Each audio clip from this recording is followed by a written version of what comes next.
Go. We're back with another episode. First, the sponsors. Let's dive right in. I want to give a special thanks today to a mutual sponsor of the guest and I, Sig Sauer. Hey. Nice. Big shout out to Sig Sauer. Thank you, Sig. Go buy one. Go check out the FCU. They're really pushing that. Go on the website. It's a lot of fun. Build your own gun. I want to thank Rhino Metals, Secure It, Kenzie's Optics, Right On Optics, Pulsar Thermal Imaging Technology for their hospitality throughout Shot Show. Shout out to the Field Ethos guys for throwing a couple good parties. A lot of fun. Thanks, guys. And we got the one and only Jack Carr. It is awesome to be here. This setup is amazing. You like it? And you're so good at those intros. Like, you're a professional. You know what I mean? I've been doing this a minute. Yeah. What are we, 440 episodes in, Jack? Yeah. So when was the first one? So I did in my house, originally my apartment. I was in Montana and I said, I want to start doing this. I was like, I think I can do this. I felt good about it after doing it at a couple companies, but companies never fully embraced this model, as you know. They're starting to now, Jack, because they get it. You can pull that closer if you want to. They're starting to get it if you understand what I mean. We're seeing streaming come in. But these brands, for a long time, the approach to marketing was always, hey, we're going to do a mag dump, and that's marketing, So we always had that push and pull in the industry. I think seeing streaming and podcasting and other things come in, things like you're doing, are making it more dynamic.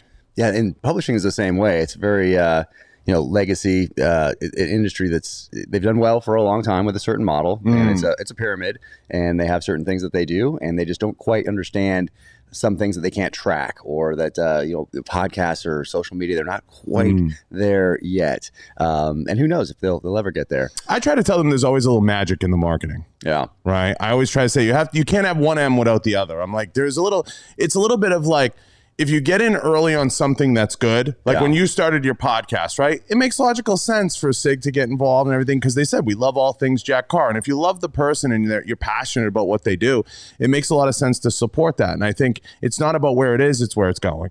Yep. No, exactly right. And so when we did this the first time, it was just on a phone. There was no video. It was, I think, in the spring of 2020. Mid-COVID, when I recorded about 61 episodes in 63 days. Was it mid-COVID, or was it like right at the beginning? Right at the height of it. Yeah, right at the beginning. So when Savage Son came out, I think that because no one really knew what to do. Like, hey, this is the first book coming out. It's April of 2020. They couldn't go back and say, hey, 10 years ago at the last pandemic, this is what happened. And we jumped on the phone, and it was all audio just through your phone, right? Yeah, we did it right through the road board. Okay, yeah. So we were able to just Bluetooth. Yeah, we were able to Bluetooth it in. That was me working triage for the show. Like, how do we keep this going amidst everything being shut down and not water the show down and have it be crappy? So I set a goal once COVID hit. I said, let's try to do a show every day. Remember that day? I was like, let's try to do a show every day. And I did it for 61 out of the 63. The first 60 days. I was like, I'm going to crank these out and just put in the work. And I enjoy doing it because, as I have a lot of interesting friends and interesting conversations. They're great. So I get the opportunity, kind of like you, where it's like you get drawn to certain stuff. You get pulled in, and I'm like, geez, these are really meaningful conversations. I'd love to record them. Well, that's like I always say, that's wiretapping. We can't do that. So we do a podcast instead. Yeah, no, it's perfect. I mean, you're so good at it. Like, you're a professional. Like, I sit down, I can turn the things on. I sit down, I can have a conversation, but like you're a professional at it. Like, for me, it was a way, and I thought about doing it about a year and a half before I actually did the first one, because I started getting all these questions on social media, ones that didn't lend themselves just to a one sentence response. Yeah. And so I was like, well, why don't I just sit down? I talk to interesting people all the time, so why don't I just record them and put them up there? And I thought it was easy because everyone said no barriers to entry in podcasts, so easy. Yeah. Well, I know my limitations, just like with a sniper weapon system. Know your capabilities, but also your limitations. Right. And so I could press the record thing, but when it came to passwords and figuring out how to upload, like, that is my limitation. I can't do it. So then Ironclad came in and we did a real one. Yeah, they're good. It comes down to scaling, right? So anybody can incorporate a podcast into their program. Maybe it's once a week, maybe it's once a month, maybe it's 20 minutes, maybe it's not. I always say, when you're bad, play fast. When you're worse, play faster. See, you got all this down. Like, you are good. You know what I mean, man? Yeah. If you're not good at something, it's like being on the football field. What's the best thing to do? Run the ball and go home. When you're bad, play fast, move quick, do 20-minute quick ones. I like to do an hour and a half because I feel like an hour to an hour and a half because I feel like we can have a meaningful conversation and someone can listen to it in the gym. And I wanted to do something, Jack, that was good for our industry, that was moving the dialogue forward. And when I went to a lot of the orgs, as you know, it was a tough road to hoe to get them to understand. They always say we're grassroots. I explained to Jason, we met at Isla, and some of the guys, and even, FPC that just walked out the door, actually. I always try to say, like, there's no one in the grass, guys. You have to get ears. And I think we all look for the support from leadership to understand what we're doing first. First seek to understand, then seek to be understood. So, and I try to put forward something that's like, guys, it doesn't have to be about the product specifically, but let's get folks in front of gun walls and let's see who's supportive, and let's start to make it simple and less invasive. We don't have to sit there and have this long-winded dialogue about ballistics and be ballisticians. We can have a good conversation in front of a gun wall and have it be meaningful to the industry. Yeah, man, we're doing a great job. I'm a huge fan. I love this. I love this setup, and you always have great people on. And I try. And you get them to open up. You're like the Oprah. You're like the Oprah of the gun world. Phil Donahue. Yeah, exactly. I try. I'm trying to do something that's unique. Yeah, no, you are. There's nobody else doing this thing or anything even close to this. Originally, I pitched it to Tom. I wanted it in the academy. Yeah. That was the original idea. I was like, we'll bring people out to the academy and we'll do it on that scale. So that was the original, idea when it was evolving. But he said, he goes, I like you exactly where you are, and I think you'd be perfect there. And I think bringing the people out and doing it that way is going to be a home run, because who doesn't want to come to Vegas? I know people pass through all the time. All the time. And just snatch them up and they come in. So yeah, it's perfect. And those guys are great. Tom and Jason, I love that they come on here and you get them to open up about things, and it's talking fantastic. about shit they shouldn't. It leads to like 10 phone calls, right? So, it was interesting. I just said, I want to have people on that want to be more capable.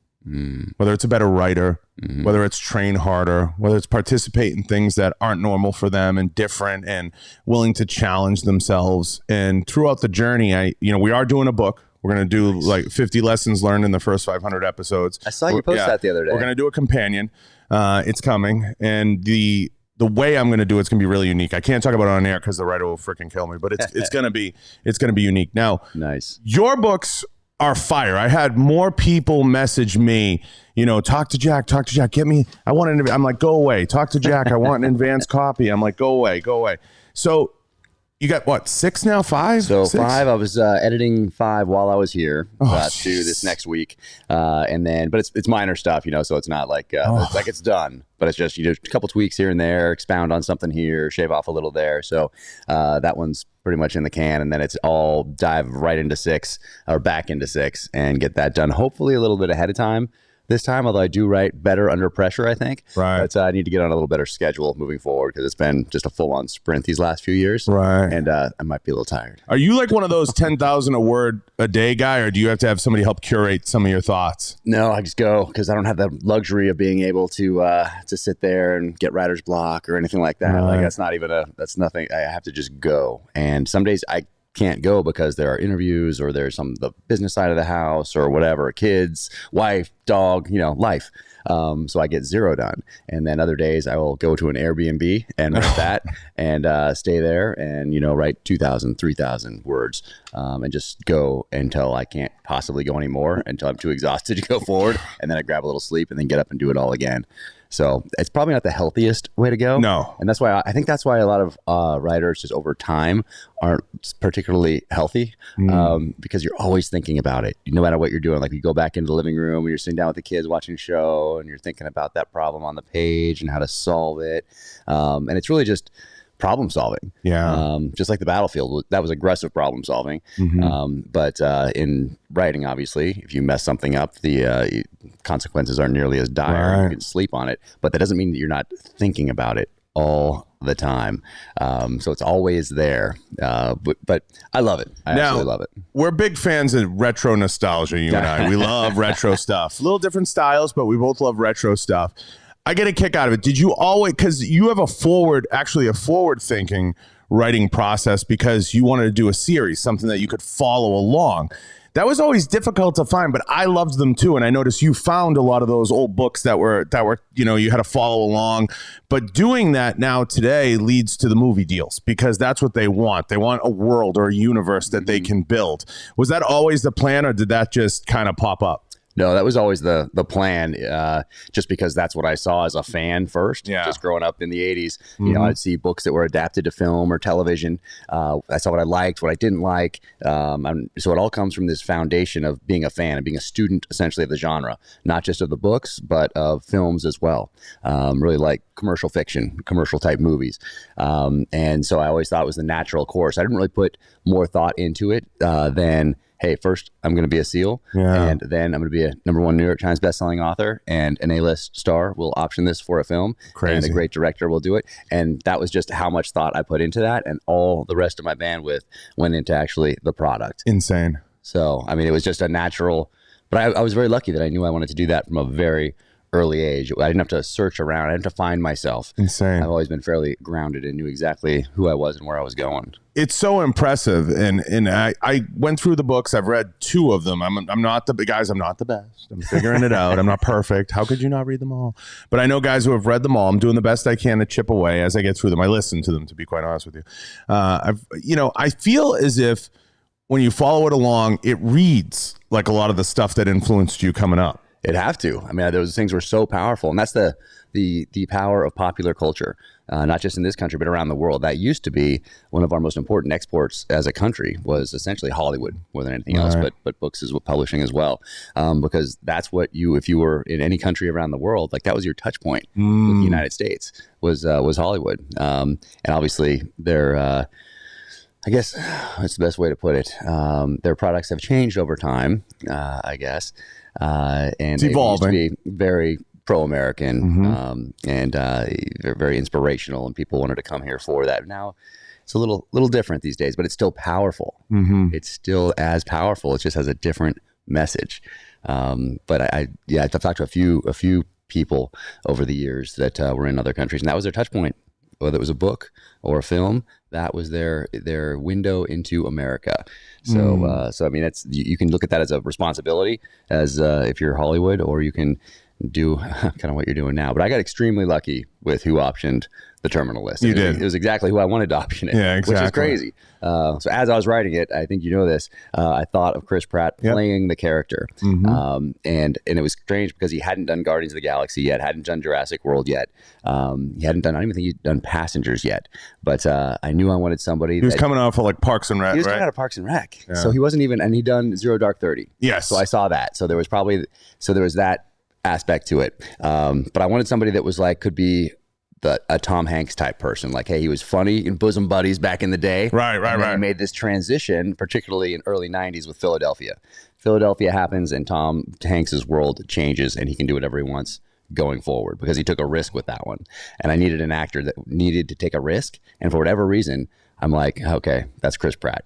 He's a guy that needs to take a risk. He's funny. I need him to be likable because my character's gonna, tear someone's guts out and make him walk around a tree. Right. And I need him to be a genuinely likable person on and off screen, so people can identify with him because he's gonna do all these things. And I need that actor that wants to take a risk. So, and he ended up optioning it. He's unapologetically patriotic. He's a great guy. So great. He's unapologetically patriotic. I know. He's a dude. Yeah, you get that vibe. He's a dude. He's just one of us. And I like that about him. Now, what's crazy to me is so you obviously, do your research into this stuff. Growing up, there had to be, and we've talked about this before, influences on the characters. Did you put any of yourself in any of the characters? I've never asked you that. Well, the character has a background. The main character, the protagonist, James Reese, has a similar background. So he's a prior enlisted SEAL sniper, becomes an officer, comes back from his last deployments, ready to get out, kind of like I was when I got back from Iraq, knowing that my last Iraq deployment, knowing that if I stayed in the SEAL teams, then I'd come back as a commanding officer eventually, which sounds impressive. But in these days, you're really a manager at that point. You're allocating assets from a tactical operations center, if you're even in one, and that's your touch point with the tactical side of special operations. So that was not too appealing to me, and my family needed me at the same time. Right. So it was time to move on. It was at the 16, 17 year mark. So the box had been checked. Yeah, it was just, I figured, yeah, that was a good run. It was a good run. So that's where everyone meets my character. Yeah. They meet him at that same stage. And then of course, disaster strikes on and off the battlefield. And then the story kicks off from there. So, but I think that's what made it resonate with Simon & Schuster, because they see thousands of these types of books every year, and this one resonated with them for whatever reason. And I think that reason is that there is so much of me in it. Right. And by that, I mean the experiences downrange. Well, there's the detail part, but then there's also, hey, what did it feel like to be in an ambush in Baghdad in 2006? What did it feel like to press a trigger on a sniper weapon system in Najaf in 04? And I take those things and then I apply them to a completely fictional narrative. It can be in Colombia, it can be in Europe, it can be in Africa, but those feelings and emotions that the protagonist is feeling come from a real place. So it's not like I just had to interview somebody, like I'm interviewing a SEAL sniper for a novel and I have no touch point, and I'm like, okay, making some notes, okay, and then I take those notes and filter them through any biases, preconceived notions that I have, and then filter them onto the written page.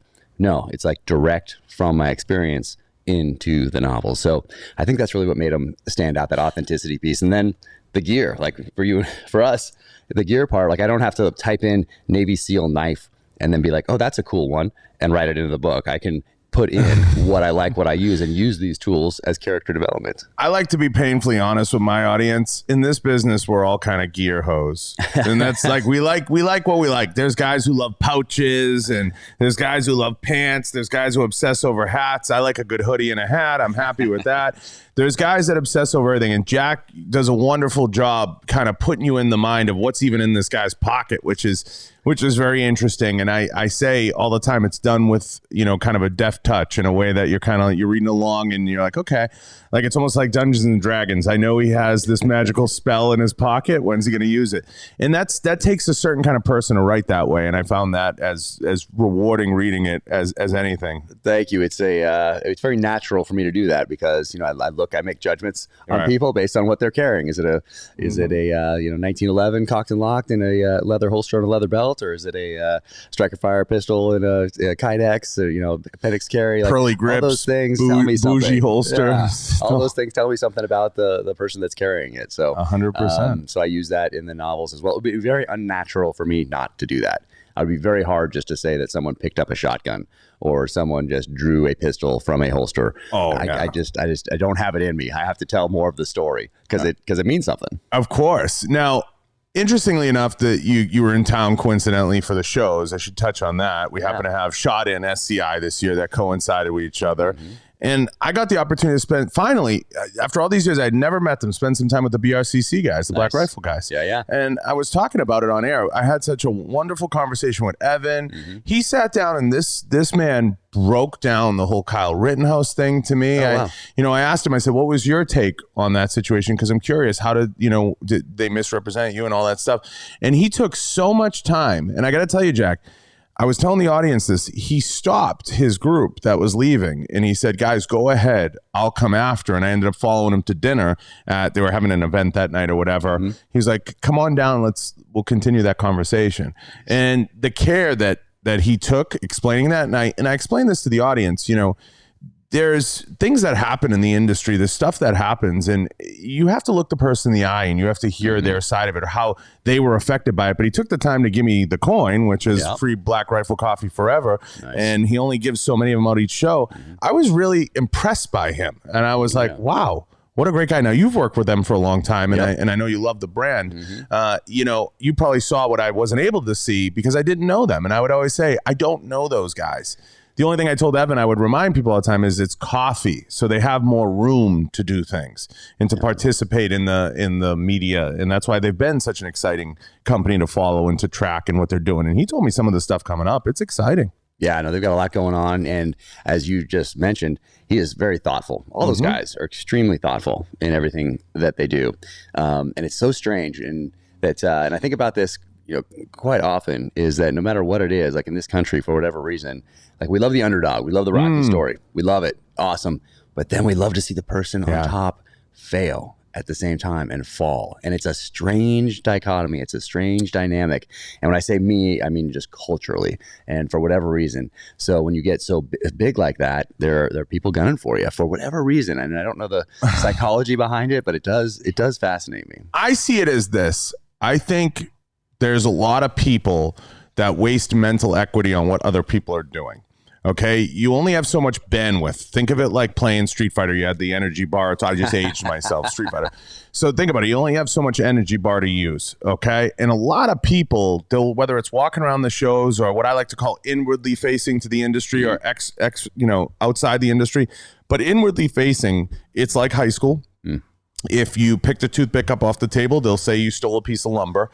It's one of those situations that's very difficult to navigate. And sooner or later, someone's going to have something to say. That was just that opportunity when that clip came out for that people to just say something. Yeah. Okay. All the man said, as far as I saw, was, hey, we don't sponsor Kyle Rittenhouse. That's a fact, and a lot of people took that as like they don't support him or they didn't. And he really spent a lot of time clearing that up. And I think people need to understand, like, the man was just being honest. Like, hey, we don't support that. But people have a way of tearing people down. And I think they think if I put him down, it makes me look better, or her, or whomever it is. Women are far worse at it.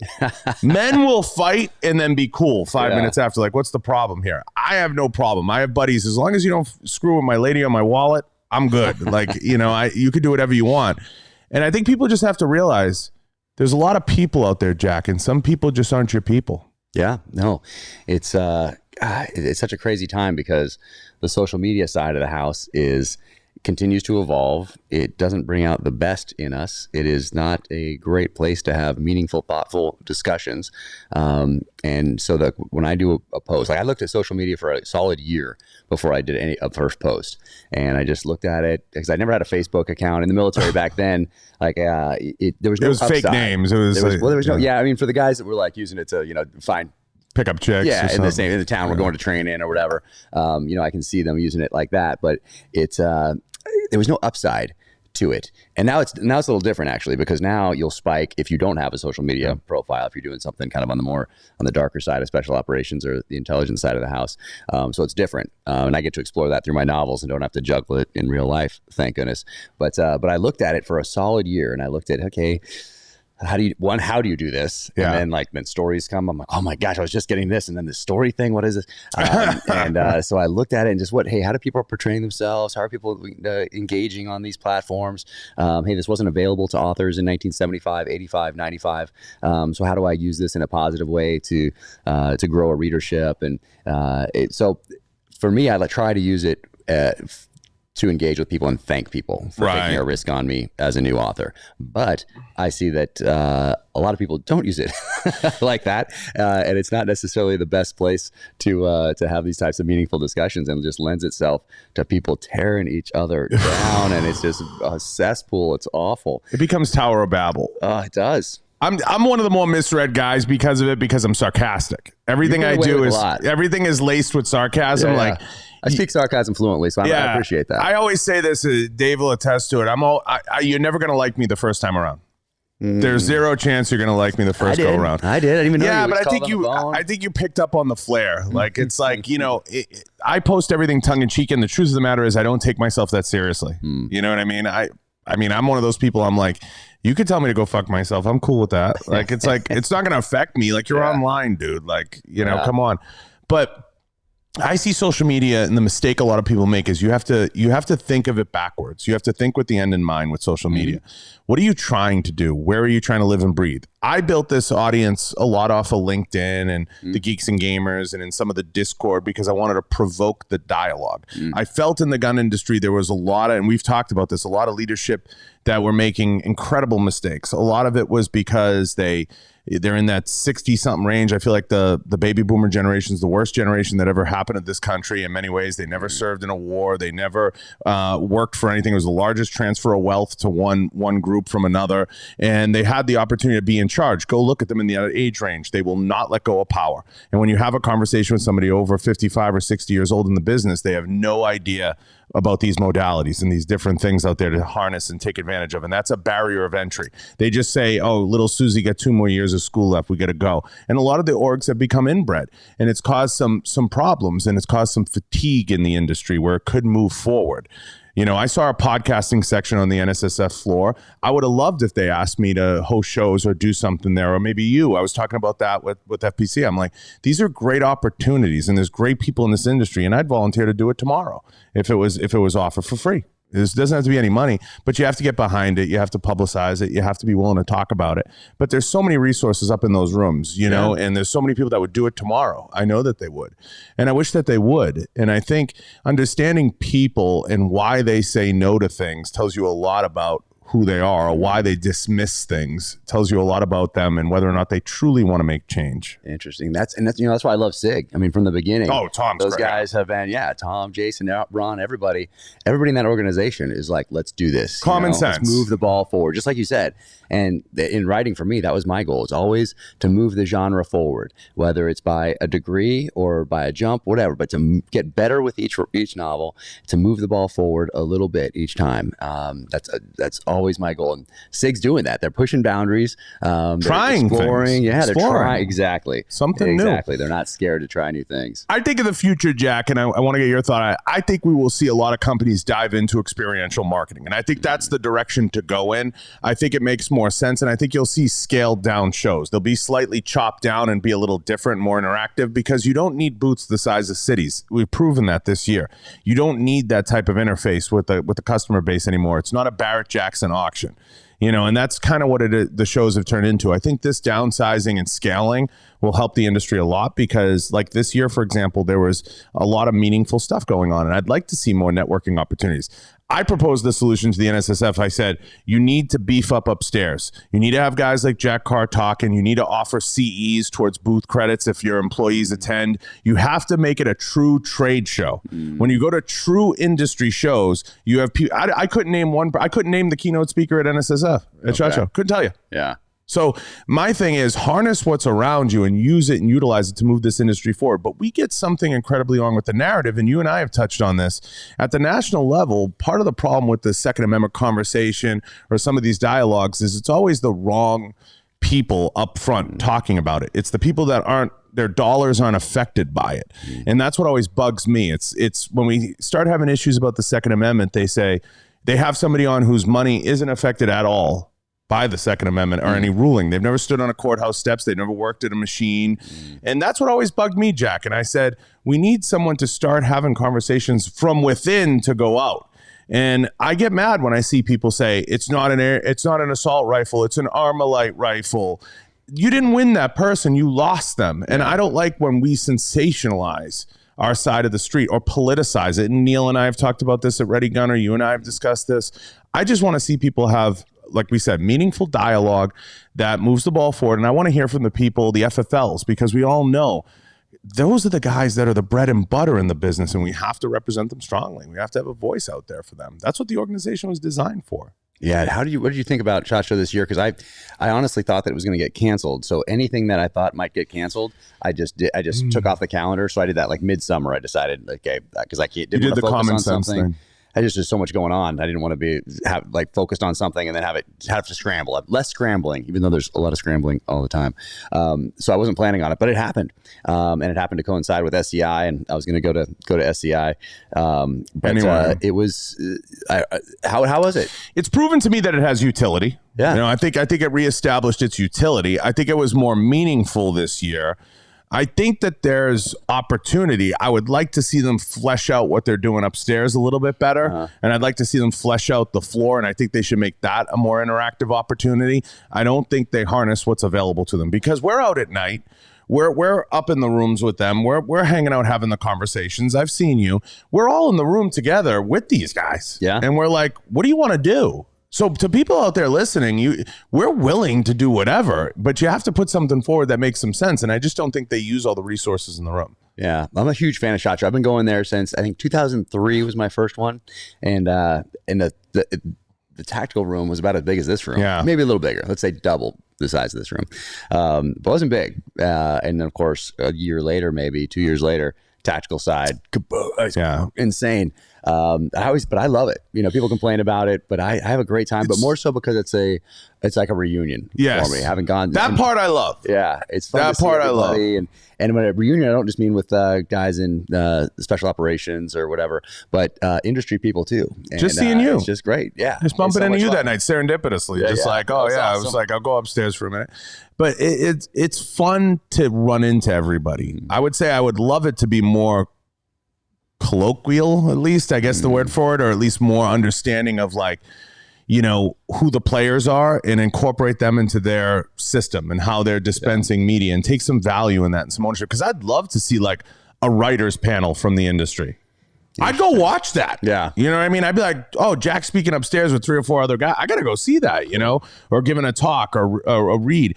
I think they could just do a better job utilizing what's around them and making it a little bit more, enhancing it a little bit more and getting more out of it. SCI does a good job of that. Conversely, you know, they had the Dinner with Dawn, the rubber chicken deal. They have that, you know, they have their own version of Gold Jacket with the ribbons. Yeah. Tucker spoke last night. He was amazing. He crushed it last night. It was That's amazing. What you need. Yeah. You know, I would say that's the ingredient Shot's missing.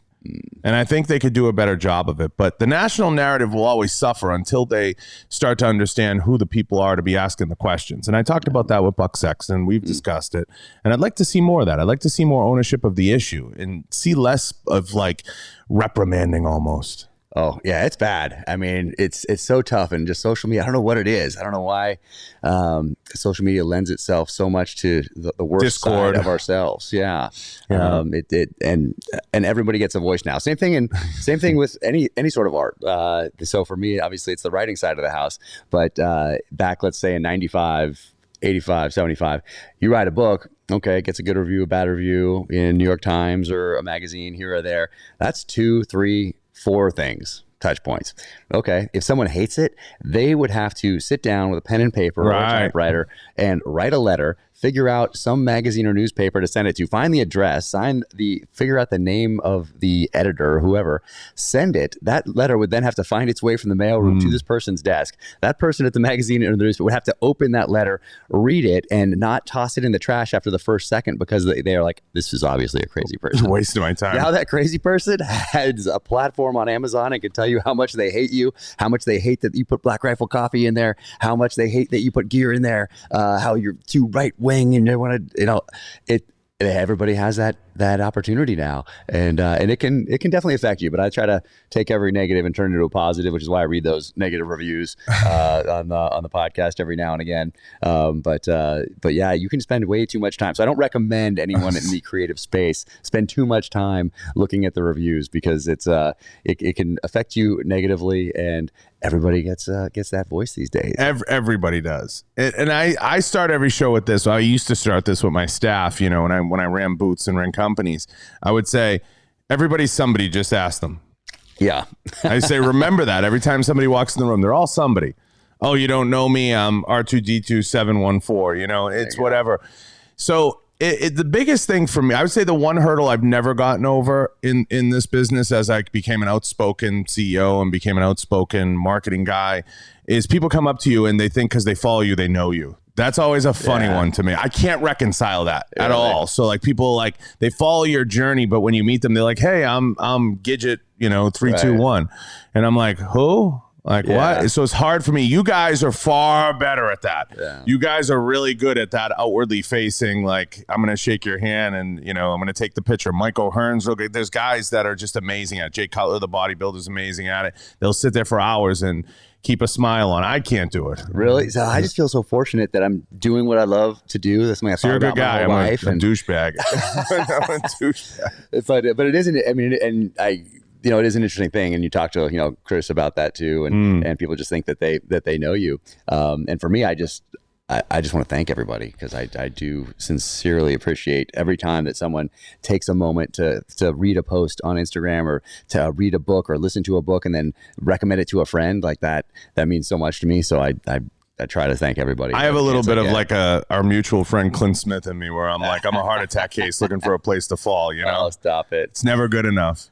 I like, but that's my personality, and I mean well. You know, I'm always looking for a solution. I try to do it right, but you know, for me, I think this industry is progressing because of things guys like you are doing, because of things like 6 Hours doing, because of things other brands are participating in. And it's so fun to see them, like Scott Volkortson starting a podcast, Brady Spieth starting a podcast. They're starting to understand content and streaming. And it doesn't have to be just about the product. It doesn't have to be just about anything other than your personality and what you like and the things. And you can create and have meaningful conversations. And why not let the people either fall in love with you or hate you? Yeah. At least live and die by that. You know, don't necessarily live and die by the birdhouse that you built. Yeah. You know, and I think that's a better approach. I think that's one of the pros that come out of social media if you're genuine. Yeah. Now, I don't go on there and try to begrudge anyone. I don't try to say anything bad. Everything's said with a little sarcasm. I do enjoy, you know, going on people's pages and saying stuff that's off script just to spike it up, like Jack, stir that a little book. bit.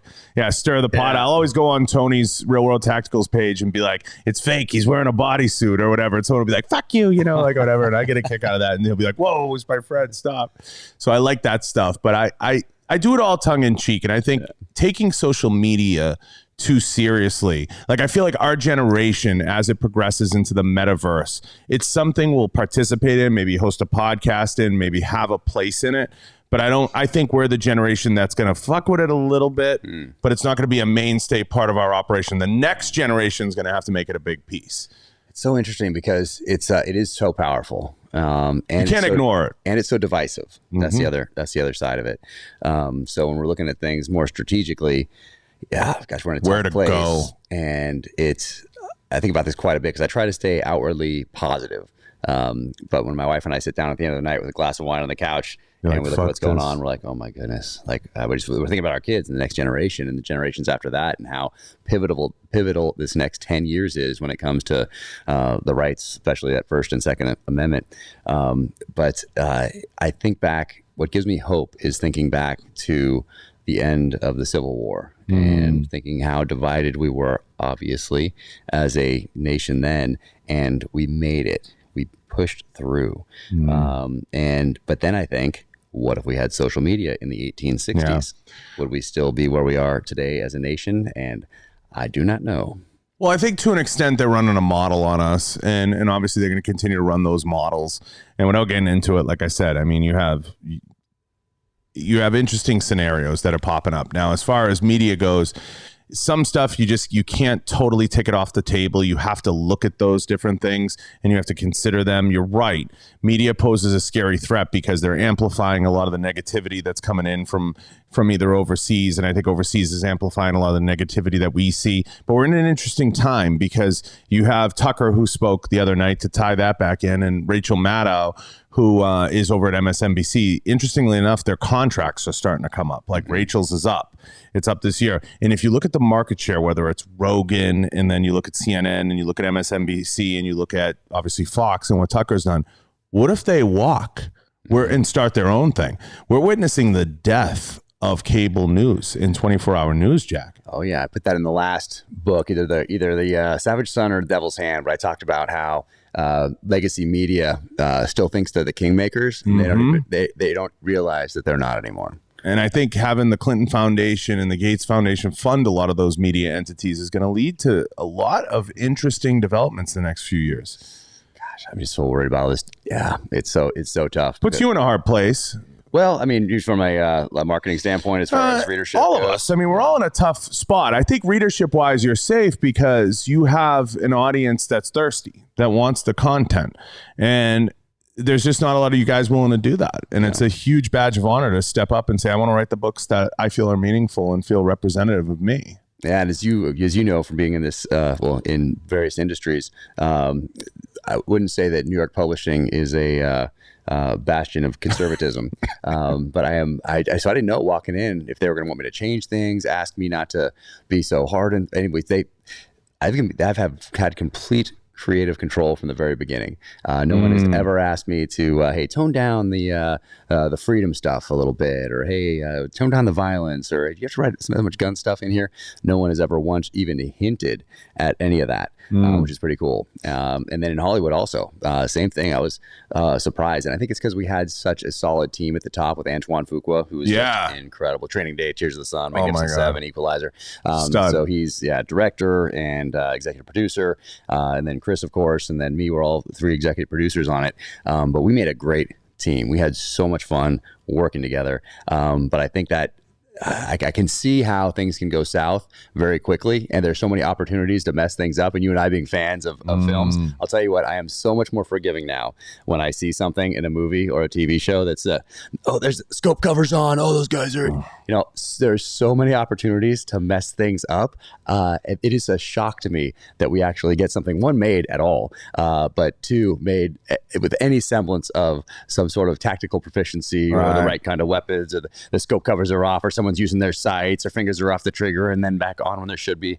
And even if you reshoot something, like, that was awful, scope covers were on, or hey, finger was on the trigger at that part, and let's shoot it again. Well, 5 months later, when it's in post-production and the person's sitting there that has no idea about firearms or anything like that, they like that one better and they throw it in. Right. It's just like, there's so many opportunities to mess this stuff up. So I was always forgiving because I get to choose how I'm going to take something in. But I'm not going to let it ruin my day if someone just messes something up in a good film. I notice it, but I don't want to let it. I'm not going to keep me up for days on end.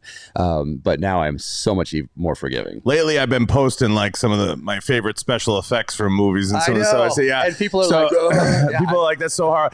So producing a movie and the practicality of it's come a long way. I mean, there's stuff that holds up. There's some Star Wars stuff and Aliens. Obviously, you could see some of the screens and how they did things, and there's stuff that holds up. But it's been interesting to watch the arc of Hollywood, and I think it will self-correct in some ways, because I think cancel culture and that whole cancel stigma, I think people are tired of it, Jack. I hope so. I think they're tired of it. I think guys like Bill Maher speaking up about it have been huge. Yep. I think some people are drawing a line in the sand, like enough is enough. I mean, people want to cancel people for sneezing. It's crazy. So we used to be, as growing up when we did, we used to all rally around the First Amendment. Right. Like, no matter what side you were, no matter what you thought about guns, you could say whatever else, like we all as Americans rallied around that First Amendment. Like, I stand up for your right to say what you want to say, no matter what. Yeah. Like, that was it. And now we're not having it. Now they, when I say they, tech companies, politicians, they figured out a way. Subterranean lizard people. Yeah, they figured out a way to make us not rally around that core principle of the Republic. And people don't study their history enough, I say this generally, of course, to realize why we have that First Amendment, why we have that Second Amendment. They just take a tweet from someone else that they follow, amplify it, they retweet it, and that person who tweeted it the first time probably didn't put the requisite time, energy, and effort into studying the history of the issue that they are tweeting about. So that's what we owe ourselves and that next generation, is to put that time, energy, and effort into the study of history before we make decisions and vote in a way that is going to impact future generations, in a way that takes away freedoms that people died to give us. Yeah, you're not wrong. You're 100% right. I would love to see us in our industry start to draw a line. Like, I think publishing could benefit from a lot in our industry. I look at the magazines, whether it's Skill Set or Recoil or some of the different ones out there that are still in existence, owned by the NRA or supplemented by the orgs. And I really wish they would embrace some of the new media coming out and get away from some of the more pocket dump, sensational stuff, and start to talk about some of the things going on in the industry. They always said, you want to save a newspaper, have a really good page 6, ask the Post, start to talk about the industry in a meaningful way and what's moving forward and what's going on, and look at it with an honest set of eyes. I think when I came into this, at least doing the show, and around the time you were doing the books, I looked around the industry and I said, everybody's doing reviews. Everybody's doing, the review game, and they're getting up there and they're saying, I'm Kermit the Frog and I have a cool holster and this and that. Nobody was telling stories, and nobody was having people on and having conversations. And I was like, there's a hole for that. And I was like, why aren't we trying to pull people into the industry at a time when more are coming in than ever? And I was having UFC fighters on that loved guns that no one had ever approached. I was personally stunned when I had Dana White on, and I didn't get a call from one organization, not one group, not anybody to even use a picture. That was stunning to me, Jack. And I was like, wow. And I guess I was like, this is the industry we're in. And I'd like to see more push to have those conversations and start to be willing to say, we have so much available to us, but as an industry, we beg for the crumbs at the end of the table. We're okay with recycling the same 4 people all the time for things. But my aggravation doesn't come from those people. It comes from not giving them the support. There's enough of a support structure out there that a lot of people would support this industry and say something, Dana was stunned that the NRA hadn't contacted or said like, hey, want to do this or want to participate. There's so many great people that would love to be a part of this industry. I know for a fact. I mean, Valentina's been in here 100 times. You've trained her, and it's like awesome. Fantastic. I love her. Do you know a very large company? She wanted to. Okay, I'll say the story. I don't give a fuck. She wanted to talk. At one point, she wanted to talk to Glock. She was like, I want to talk to them. I called over there. They wouldn't even take her call. There's a couple companies out there that are a little more difficult to work with than others for whatever reason. She said, you think they would ever talk to me? I said, I can ask them. And I went like to the top. They were like, no. Yeah. It's tough. So when you talk about like, what we have available to us, we always cry poor, whether it's the First Amendment or the Second. When we're discussing these topics, I'm like, you have all these people. I'm constantly telling the NRA, I'm like, they'll do it. You don't need to go to the well and recycle Ted Nugent again. You could do something else. Yeah. And that's our part, Jack. And that's where I get frustrated because it's nothing against Ted. It's just, it's like, hey, give him support. Give him a couple of new characters. Yeah. Put some support around some of these guys and rally everybody. Yeah, I mean, there's so many case studies out there, and I look at things like I looked at Black Rifle Coffee as I was starting out, and different thing, doing different. Like, I'm like, hey, because they're building a company essentially on social media platforms. It hasn't been done this way before. So I watched them. I mean, I watched them for years build a company on these platforms, on YouTube and other social media platforms. And then I said, well, who's doing that in publishing? No one. Okay. What lessons can I take? Not everything is good. What lessons can I take and then morph to what I'm doing here? Make it my own moving forward. So I looked at them. I looked at like, how does Red Bull launch a drink? How do these energy drink companies launch a drink? Genius brand. So I looked at all those things. Who's doing that in publishing? Guess no one. So I took a little thing. How about why was opening my iPhone such a different experience than my BlackBerry back in the day? Right. There's a difference there. So that's why you get a package that has a SKB case in it, and you open it up, and there's the book, and there's a coin and bookmark and all that stuff, because no one had launched a book like that before. So I take these different lessons from different industries, right? And then, hey, what can I incorporate? What can I make better? Just like on the battlefield, right? It's always adapting constantly. It's a constant game of adaptation. I don't want to give away too much. I can't give away too much to syrup, but when I do my book, let's just say a lot of people other than me will want to promote it. Nice. Because the way that I'm doing it, the 50 lessons learned in the first 500 episodes, it's going to come a lot from influences in the industry. Let me put it that way. Yeah, and that's something that people haven't done before. Yeah. So, and same thing for me. Like I want to make it. You have to make it easy for someone who wants to help you. Like people want to help you. Like want to help you succeed. But you have to make it. There's so many different distractions today, I guess is the best way to put it. People are so busy.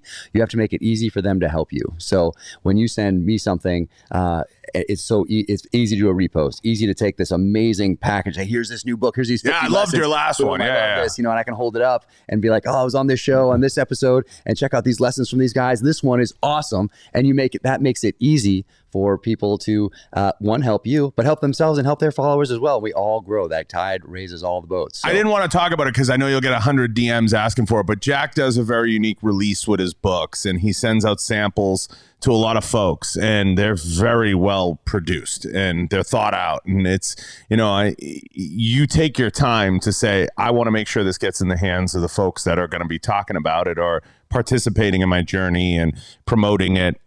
And that's something that's rare, to take 5 minutes. We've seen Springfield do it with some success. We've seen some brands, SIG, do it with success. Brands are starting to move towards that, like, we want to create this community, of people that are going to promote and support. And I've taken a page from you with that and supported some other people by sending out things. But the book is a great conduit to do that and to form that connection and let people know where your head is.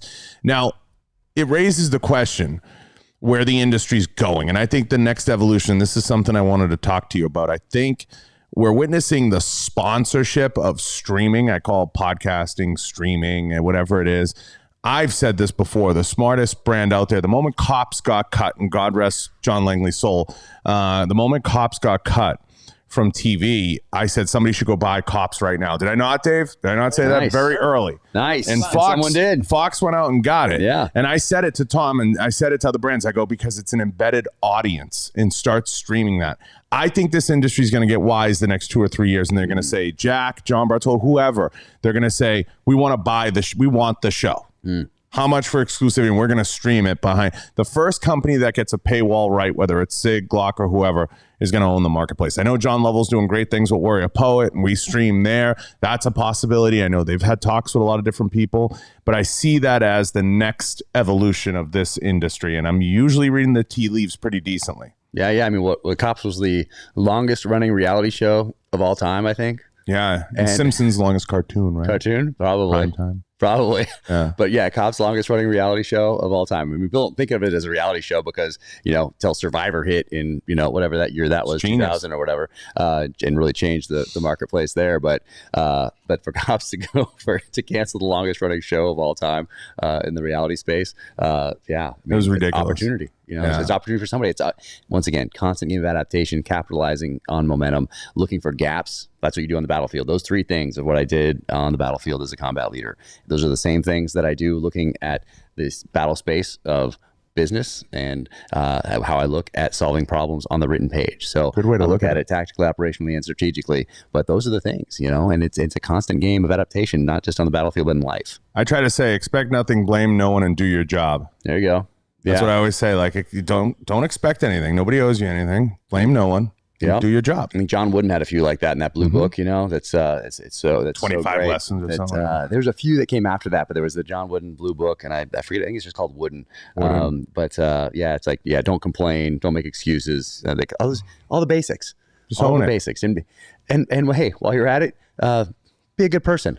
And it's interesting because there's something out there for everybody now. If you want screaming and yelling, you got Andy Frasili, you got Jocko, you got guys out there that put out a different message. You got guys like you that are interviewing a lot of really great, like Stephen Pressfield's one, like you have so many great guys that when you sit and you listen to those conversations, you're like, you get tremendous insight into their thought process. I mean, I was always a huge fan of Bagger Vance, a different thing, through the years, and seeing the field and reading about that stuff. That was something you and I have gone back and forth, and so impressed by some of these guys, getting to hear them on your platform and seeing you interact with them and the kind of people they were. It was really rewarding. And I think if you approach it in a genuine way, whatever it is, podcasting, streaming, anything, and you're true to who you are, you'll be able to do it for a long time, and it won't be a shtick. It'll be real. Yeah, things are changing. It's definitely the Wild West, and having now had a glimpse into the Hollywood side of the house and some of the streaming service side of the house, when we're talking Netflix and Hulu and Amazon Prime and that sort of thing. I mean, there's a lot of opportunity out there. How long before we see a truly streaming podcasting channel? I know from inside baseball, a little bit of talks, it's coming on Netflix. It's coming. And I think that's going to be an evolution of reality TV, is being able to stream this, take this product and put it on there. It's coming, Jack. Oh, I know. Yeah, I've had a conversation with a few people. You were very insightful on these things. Yeah, so, it's coming. And I think that's going to send a shockwave through the business. And I think it's going to force people to move quickly, because the approach to sponsorship for a really long time in the business was the wrong approach. It was, hey, I'll send you a muzzle brake and, I own you. It doesn't work that way. And now it's starting to evolve into being a business, and people have their paperwork in order, so to speak, and they're approaching it that way. And I think that's the right direction for it to go in, because I think you buy the production and the person. And I was someone that took value in the production. I wanted the production to be top notch. Yeah, and I wanted it to be ahead of the industry. So now when owners come in and people come down, I always say, if I'm doing it bigger than you, we have a problem. Yeah. So until you get to this, right, the industry's not going to, if I'm ahead, you're in trouble. I always say it all the time. I go, if I'm so fucking dumb, how am I doing what I'm doing? Yeah. I say it all the time. You're adapting, you're pushing the boundaries, and you're moving the ball forward. I'd rather be lucky than good. That's what I always say. Well, yeah, there's something to that as well. But hey, I don't know how many times you can rely on that over and over and over again. The harder your work, the luckier you get, too. The luckier you get, there you go. But going back real quick to the media side of the house and Shot Show, you could pick up, I think, a magazine from any of the ones that you just mentioned today, and then you could go back to one from 5 years ago, 10 years ago, in some cases even like 20 years ago, and you have to look at the date to be like to tell the difference. Yeah, a lot of the same stuff. A lot of the same stuff, a lot of recycling of the same ideas. What's in your pocket? What's, and I think that causes a stagnant situation, and I'd love to see the ball move forward. I think it will. I think it'll jumpstart things a little bit. I think this show will change things. I think people are seeing the shift in the industry and who the players are and what's going to happen. And I think as more publishing comes in, like you, and I think people look at that, I think it's gonna raise the bar. I think it's gonna change things. If people see guys like you go from the written word to the screen, it's a huge, you're blazing a path, and then people can follow that path, and you always hope that people do, the good ones do. I'm always spending time with people on these trips, educating them, giving them the knowledge, whatever I can. Not everybody runs with it, but it is what it is. And after, I don't have as many Shot Shows as you, but I think since 2004, I mean, let me see, I got out of, 2004, I've just been in this industry, and I've seen Facebook come in, I've seen Instagram come in, I've seen Twitter go up and down. But I try to tell brands, you can participate in all these things, and you should. You're just putting the wrong content on all of them. No. And the product, the base product has to be great. Like, you can have all this stuff here that you have, and it's amazing. But if you're not you and that product's not good, it just doesn't matter. Well, that's why I give away the game plan all the time, Jack. And I'm sure you do too. You're like, I have to write for 3 days straight in an Airbnb. I take the Pat Riley approach. I'll tell you exactly what I do. Take pictures of everything. I don't hide anything. Can you get the same guests? Good luck. Yeah. And it's not even the same guess. Is, can you hold that conversation? Can you be interesting? Can you add value to someone's life? Right. With what you're doing? And that's why I ask that question every single time I do a post or I write a paragraph in the book. Am I adding value to someone's life with this? And they trusted me with their most valuable commodity, their time. And so I take that very seriously. It's a responsibility I think about every single day. But you have to have that amazing product. And same thing, the book has to be great. The Black Rifle Coffee has to be amazing. And it is. Because if it wasn't any good, if it was just burnt stuff thrown through that they threw some labels on and had some, not even fancy marketing, but had some great videos out there that were funny or whatever, guess what? That product's that's not going anywhere. Right. It's evergreen. It has to be a great product at its base. Like the iPhone it's not just the packaging, it's what's in there as well. Everything else augments that and has to be on par with the actual product. So you have this great conversation, but if we're having this conversation in a place that's there's no backdrop, there's no sponsor, you didn't really put any thought into that, the video quality is awful, whatever, okay, great, still the same conversation. Yeah, I mean, it has to all be there. It's a full spectrum approach to all this, but that conversation has to be great. The product has to be great. So the SIG has to be great. The Black Rifle Coffee has to be great. My books have to be great. This podcast has to be amazing. Otherwise, all this other stuff doesn't even matter. Yeah, you have to have all the support stuff with it, and you have to refine it. We were talking about this off air. I think whenever you create a model or whatever it is, whether you want to write a book out there or whatever you want to do, take what you're doing, keep refining it, keep stealing ideas. The best ideas are stolen. Go look and see what's out there and see what people are doing that are having success, and go mimic that model. I sit, at times I'll be talking to, there's a couple women in the industry I've had discussions with at length that I'm like, the women's side's wide open. I'm like, if someone comes in and does it in a meaningful way, whether it's a book or a podcast or ties it all together as a brand, they're going to blow it wide open because we haven't seen a woman do that yet. I know there's a lot of women doing some great work, whether it's Di Mueller with the DC product, all these different things out there. But I think that it's wide open right now for women to look and see, geez, that worked really well for Jack. I got to do something like that. Yeah. You know what I mean? Make it their own. That's the other part of it. Like just mimicking the model. I think that only gets you so far. But you have to make it your own, take lessons learned. And, people talk about authenticity, and there's not a better word for it. And, we always say it's overused. Okay, yes, it is. But it is also, there's not a better word for it, because now we're out there. And if you're fake on all these platforms, it's got to be exhausting too. Like, I can't imagine trying to not be me on any of these things all day, every day, as I'm engaging. Like, it's going to slip through at some point. So you better be adding value to somebody's life and not just be a drain on them, because that's gonna shine through at some point. I can vouch for you being a storyteller and an author for sure, because when I walked in that room the other night, you were in the corner having the most, like, what looked like most meaningful and engaging conversation in the room with the SWAT guy. What's his face? Well, Christian Craighead. Craighead, SAS guy who ran into the hotel in from what I Nairobi heard back in 2019. Great guy. Incredible. Yeah, we talked for about 2 hours in that corner. You're gonna get him on there? Hopefully. Yeah, make that happen. Yeah, I love to hear his story. You'd be the best to tell it. He's it's amazing. So he's going through some stuff with the Ministry of Defense, that sort of a thing. So when that's cleared up, then we'll sit down and do a conversation on the podcast. That'd be great. But what a great guy. Humble, head on his shoulders, straight on his shoulders, understands the position that he's in, and also understands the responsibility he has moving forward, because in that limelight like that, you're going to inspire this next generation of people that are going to join the military or not. And so he realizes that. I mean, just a fantastic guy. I can't wait to talk to him. Can't wait for his book to come out. I've heard great things. Great. I didn't, get a chance to chat with him.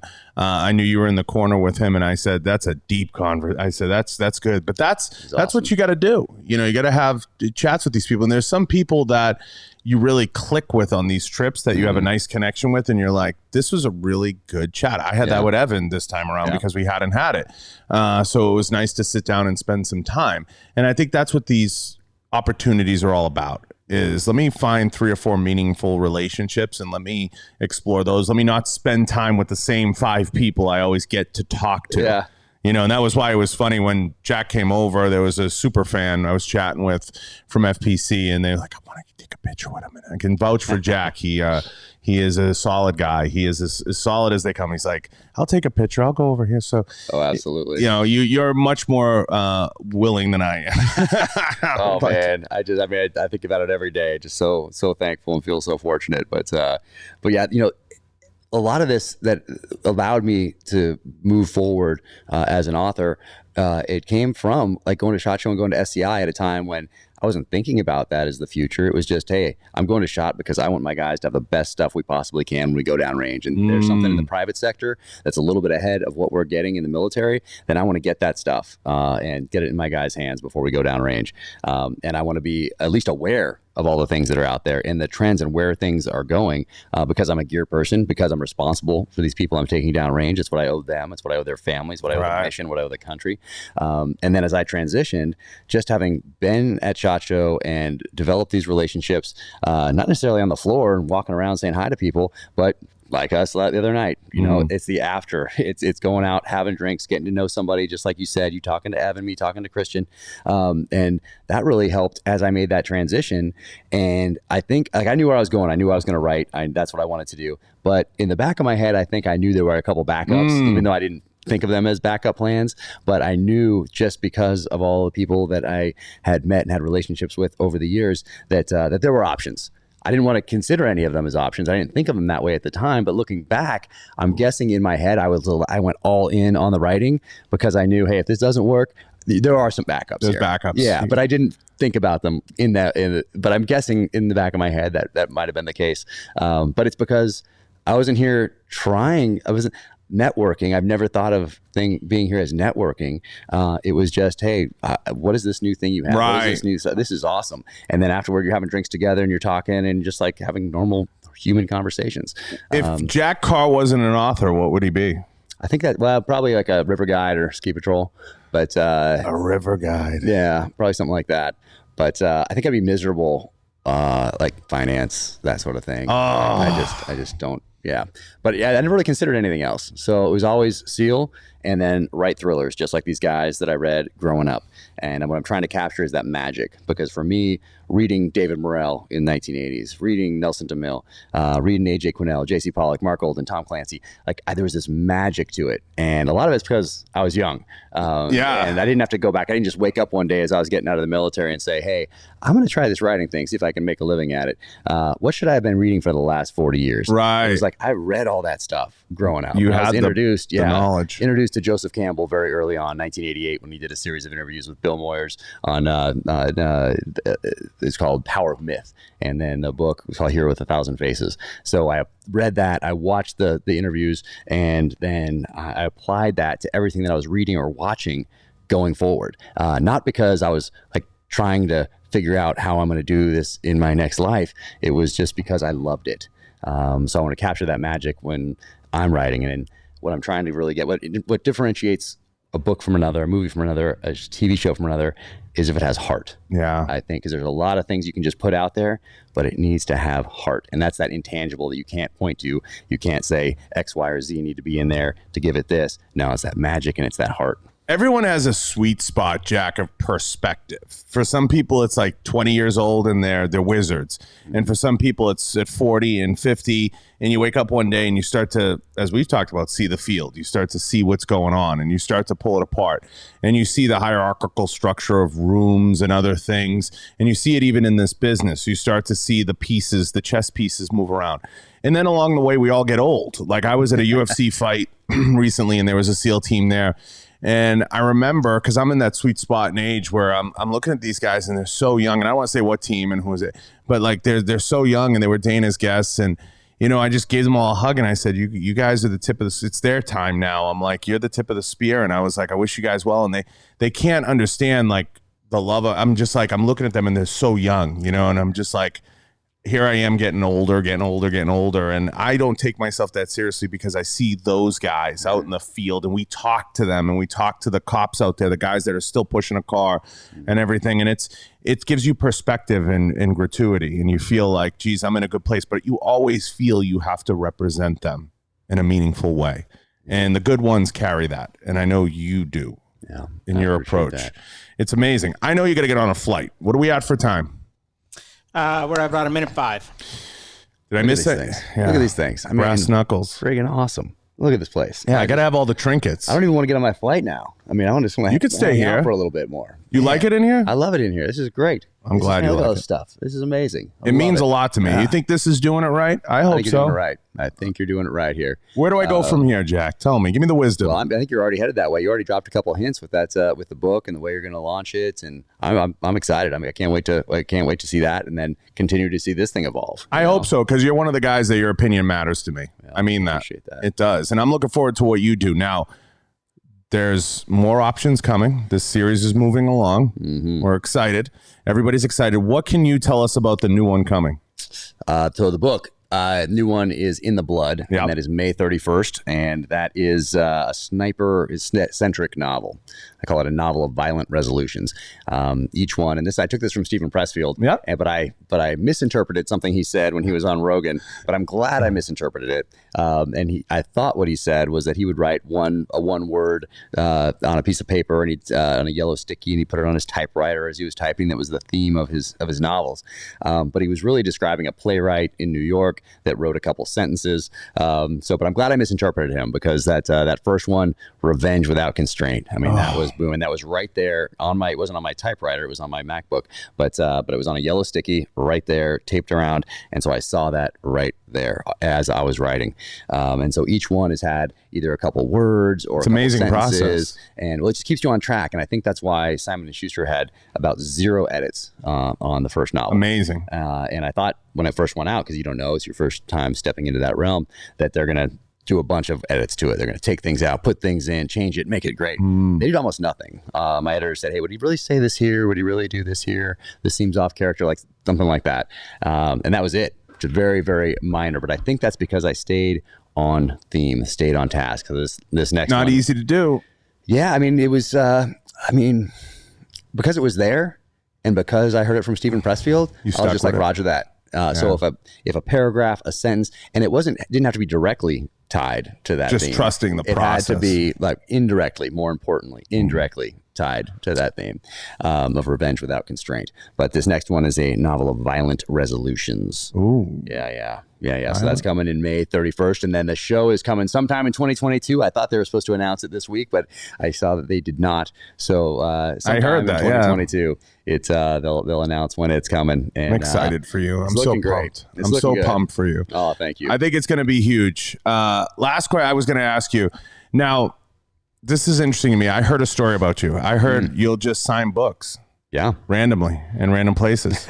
So if you get a Jack Carr signed book, he might have stopped there. I will walk through the airport. I'm just always so thrilled when I see one of the novels in an airport. So I'll go in there and just sign them and put them back on the shelf. And nobody in the stores has stopped me yet. So so I just sign away and leave them there. And usually I have books in my backpack as I'm wandering about. And if somebody stops me in the airport, usually I have one.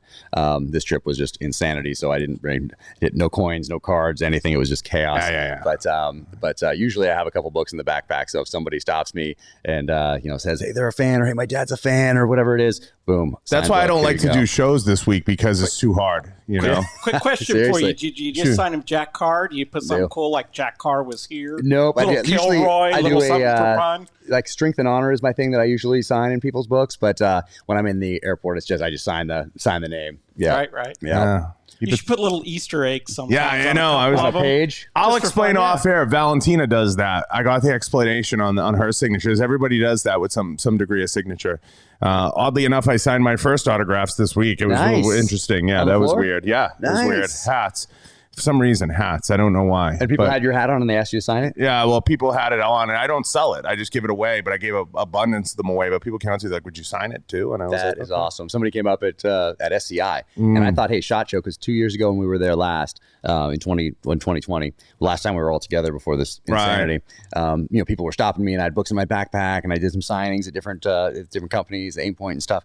But I didn't think at SCI that would be the case. So a little older crowd, that sort of a thing, but it certainly was, and it was awesome. It was so cool. Like walking by the Wesley Richards booth, the guy stands up and he's like, "Hey," and I was like checking out some of the rifles. Some of those are $200,000, $500,000 type things, and he's like, "Oh, I'm a huge fan," and comes on out, and it was just fantastic to see that fan base, which is different than a Shot Way Show. different. Yeah. I try to walk that floor with Bernsey and understand that even though Kuyu impromptuvely sponsors the show indirectly, shout out to Kuyu.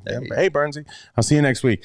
But I think it's important to kind of get a breath of all the different industries that participate in the Second Amendment. And I like walking around SCI. I'm not a hunter's hunter. I don't pretend to be. I've been out on a few hunts. I've participated in hog hunts. I guess you have to kill something with your hands to truly be a man. So I've gone on the hog hunts and everything. So I enjoy that stuff. I mean, I don't have the legs for it anymore. I got a ruptured Achilles. I got I'm all screwed up. I'm old and fat. And oh, stop it. Yeah, it's happening. It's all coming apart, Jack. Oh, come on. Well, when I post one of those Throwback Thursday things, and I see, and some of my buddies have started sending me, like, they find an old photo as they're going through stuff as they're moving, and they'll snap a picture of the actual photo and send it to me. And I'm like, oh man, we look young. Time back in those days. Time. Oh my Lord. Can I still feel the same? I feel a little more tired, I'd say. We need more rest now. We need more rest, and there's a few more prescriptions usually. Doing the all-nighters, like I used to be able to pull all-nighters, no problem. And so I pulled a few for this last novel. You got to switch to unleaded if you're going to last. My goodness. It's those definitely hurt more than they used to back in the day. No doubt about it. I was exhausted. Luckily, I stay in the same hotel where everybody ends up usually, so I'm a little covered. I could just crawl into the bed. Even though I live here, it's a lot easier for me to function that way. Yeah. Now, let everybody know where they can find you, how they can reach you, and how they can get in touch. We got the websites pulled up. I know Eric K's been sharing them. Let them know where you'll be next. Yeah. So officialjackcarr.com is kind of the hub online, and then Jack Carr USA on the social channels. And like what I said when I started this, I looked at all these different social channels, and I decided Instagram was probably the one to focus on. The logical step. Yeah, I mean, there is a Facebook account, but I don't engage there. I don't even know how to log into that. I think it reposts from Instagram every now and again.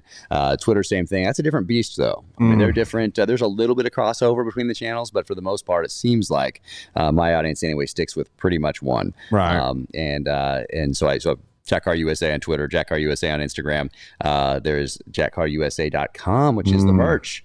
So go get the merch. I've got some good stuff coming there, but this is my year to get organized, because up to now it's been me just running 1,000 miles an hour all the time. So this year I said that's last year, but this year I mean it. I'm going to get organized so that so now there are more projects coming in, because it's not the novels are the focus, but if I can get more organized, get a little more disciplined with my approach to time and where I focus my energy and effort, these other projects that have water come on my radar, I'll be able to focus on some of those as well. So just being in Hollywood and being around the screenwriting side of the house and participating in that as we built out these shows, some other opportunities have made themselves available. So it's time to kind of reshuffle the deck here and prioritize. Yeah, when you walk around these shows, just so everybody understands what Jack's saying, you get everybody that says, let's do something. You got to sort it out. You got to figure out what's the best avenue. And there's so much thrown at you, especially in Jack's position. You got to sort through it. But everybody hates doing merch. Merch is a big pain in the ass. I'll give everybody insight. Merch it's a boondoggle. You want to get it right, but you have to have the right brands behind it. It took me forever to do a hat right. We were talking about that offline. Hats are a big pain in the ass to get right, but it's not an easy task. Listen, I love having you. Oh man, thank you so much for having me. I mean, it's I'd love to have you on mine at some point too here in 2022. I've said yes 100 times. Well, we're doing it. It's on you now. 2022. It's on 2022. This is my year. I'm gonna get over fast. And no, man, it's so awesome to be here and see what you have going on. And I'm so fired up. I mean, from our first conversation, Clinton Heidi Smith at Thunder Ranch, I think made the intro. I think it was 2 years ago. Two of the best people. And Heidi's a saint. So great. So fantastic. That woman's a saint. She is. I agree. Clint, I love you too, but your wife's a saint. There's no question. So they're just fantastic. So, man, I love what you're doing, and thank you so much for everything. And could not come to Vegas and not thank you. See you. And I was so happy I ran into you, even though we didn't get a chance to chat there. But I was so happy I bumped into you. I was like, perfect. That was so cool. So I want to thank the sponsors and thank Jack for coming out. I owe you one. No. Whenever you say the word, you're one of the few I would say yes to. I'm content to my curmudgeondom and staying here and not doing it, but you're one of the few I would do it. Thank you. I want to thank everyone. I want to thank Sig Sauer. Shout out to Sig, Jason, Tom Taylor, Hannah Bilodeau, everybody there. I appreciate them. Jack's part of the family. You know, it's the way I see it. It's always going to be yes. There's no question, never a no. Love you guys, and I love everyone that participates in the brand. And I want to thank some of the other brands. Rhino Metals, which of course, Jack, you pointed out, beautiful stuff, tables, everything. Secure It.